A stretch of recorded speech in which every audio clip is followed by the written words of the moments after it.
सोमवार व्रत करने की विधि। सोमवार का व्रत साधारणतः दिन के तीसरे पहर तक का होता है। व्रत में फलाहार या पारायण का कोई खास नियम नहीं है, किंतु यह आवश्यक है कि दिन और रात में केवल एक ही समय भोजन करना चाहिए। सोमवार के व्रत में भगवान शंकर तथा पार्वती जी का पूजन करना होता है। सोमवार के व्रत 3 प्रकार के हैं: साधारण प्रति सोमवार, सौम्य प्रदोष और 16 सोमवार।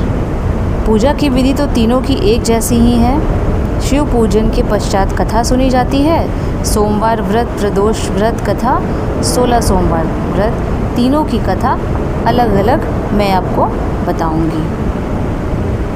तो सबसे पहले मैं साधारण प्रति सोमवार व्रत की कथा बताती हूँ। एक नगर में एक बहुत धनवान साहूकार रहता था, जिसके घर में धन धान्य की कमी नहीं थी, परंतु उसको एक बहुत बड़ा दुख था कि उसको कोई पुत्र नहीं था। वह इसी चिंता में दिन रात दुखी रहता था। वह पुत्र की कामना के लिए प्रत्येक सोमवार को शिव जी का व्रत और पूजन किया करता था तथा सायंकाल को शिव मंदिर में जाकर शिव जी के सामने दीपक जलाया करता था। उसके इस भक्ति भाव को देखकर एक समय श्री पार्वती जी ने शिव जी महाराज से कहा कि हे महाराज, यह साहूकार आपका अनन्य भक्त है और सदैव आपका व्रत और पूजन बड़ी श्रद्धा से करता है। इसकी मनोकामना पूर्ण करनी चाहिए।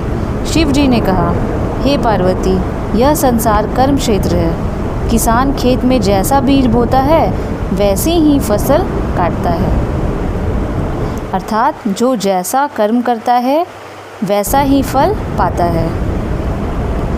उसी तरह इस संसार में जैसा कर्म करते हैं वैसा ही फल भोगते हैं। पार्वती जी ने अत्यंत आग्रह से कहा, महाराज, जब यह आपका अनन्य भक्त है और इसको यदि किसी प्रकार का दुख है तो उसको अवश्य दूर करना चाहिए, क्योंकि आप सदैव अपने भक्तों पर दयालु रहते हैं और उनके दुखों को दूर करते हैं।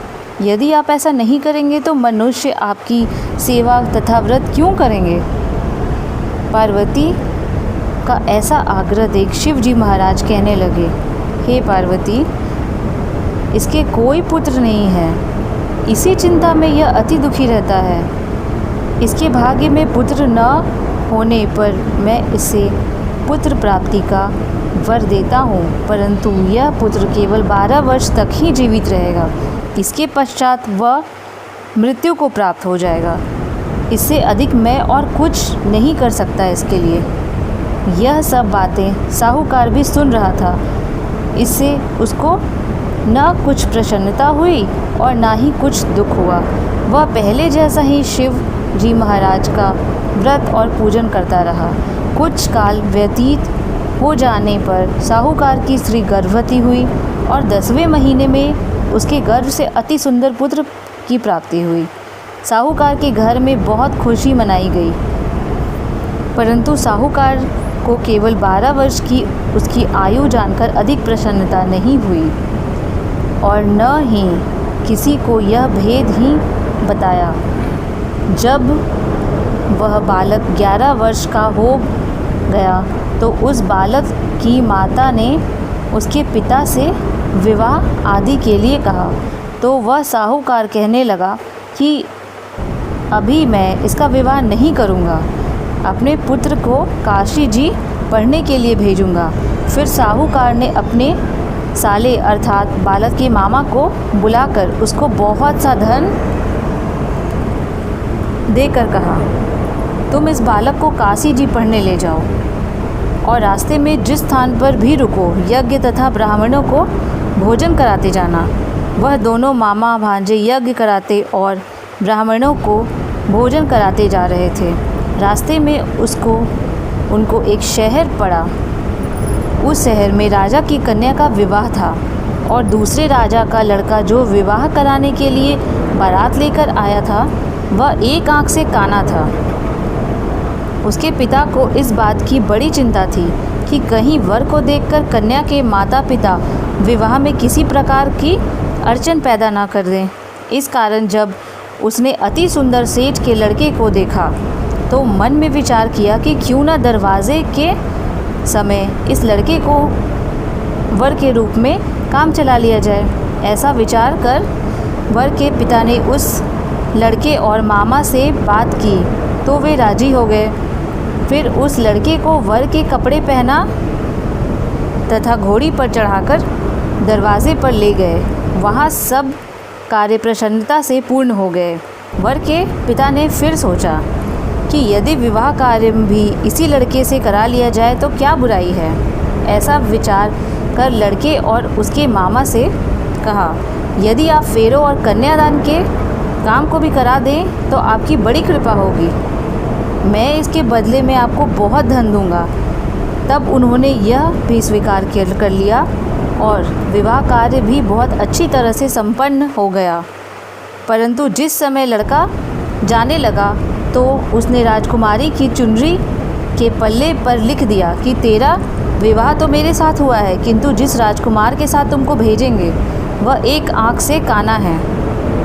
मैं तो काशी जी पढ़ने जा रहा हूँ। लड़के के जाने के पश्चात उस राजकुमारी ने जब अपनी चुनरी पर ऐसा लिखा हुआ पाया तो उसने राजकुमार के साथ जाने से मना कर दिया और कहा कि यह मेरा पति नहीं है, मेरा विवाह इसके साथ नहीं हुआ है, वह तो काशी जी पढ़ने गया है। इस प्रकार राजकुमारी के माता पिता ने अपनी कन्या को विदा नहीं किया और बारात वापस चली गई। उधर सेठ का लड़का और उसका मामा काशी जी पहुंच गए। वहां जाकर मामा ने यज्ञ कराना और लड़के को पढ़ाना शुरू कर दिया। जब लड़के की आयु 12 साल की हो गई, उस दिन वहां पर यज्ञ रचा हुआ था। लड़के ने अपने मामा से कहा, मामा जी आज मेरी तबीयत कुछ ठीक नहीं है। मामा ने कहा, अंदर जाकर सो जाओ।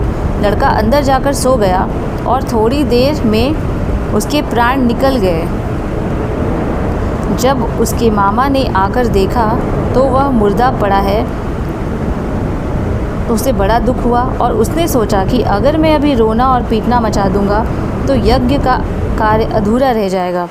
अतः उसने जल्दी से यज्ञ का कार्य समाप्त करा दिया और ब्राह्मणों को जाने के बाद रोना पीटना आरंभ कर दिया। संयोगवश उसी समय शिव पार्वती जी उधर से जा रहे थे। तब उन्होंने ज़ोर ज़ोर से रोने की आवाज़ सुनी तो पार्वती जी कहने लगी, महाराज कोई दुखिया रो रहा है, इसके कष्ट को दूर कीजिए। जब शिव पार्वती ने पास जाकर देखा तो वहाँ एक लड़का मुर्दा पड़ा है।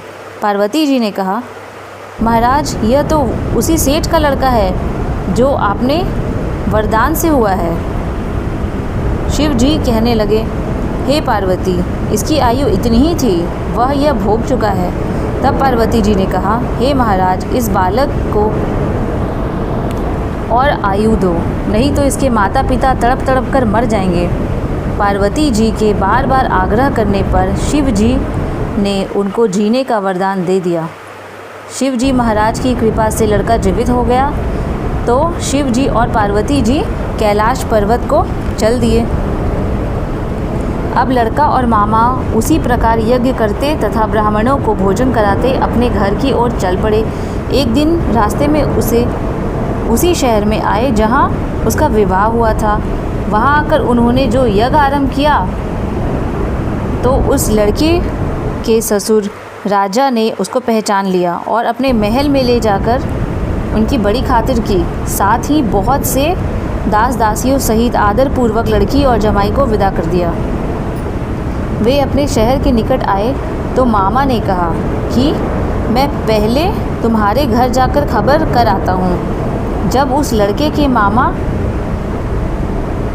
घर पहुँचा तो लड़के के माता पिता घर की छत पर बैठे थे और यह प्रण कर रखा था कि यदि हमारा पुत्र सकुशल लौट आया तो हम राजी खुशी नीचे आ जाएंगे, नहीं तो छत से गिरकर अपने प्राण खो देंगे। इतने में उस लड़के का मामा आया और आकर यह समाचार दिया कि उसका पुत्र आ गया है। तो उनको विश्वास नहीं आया।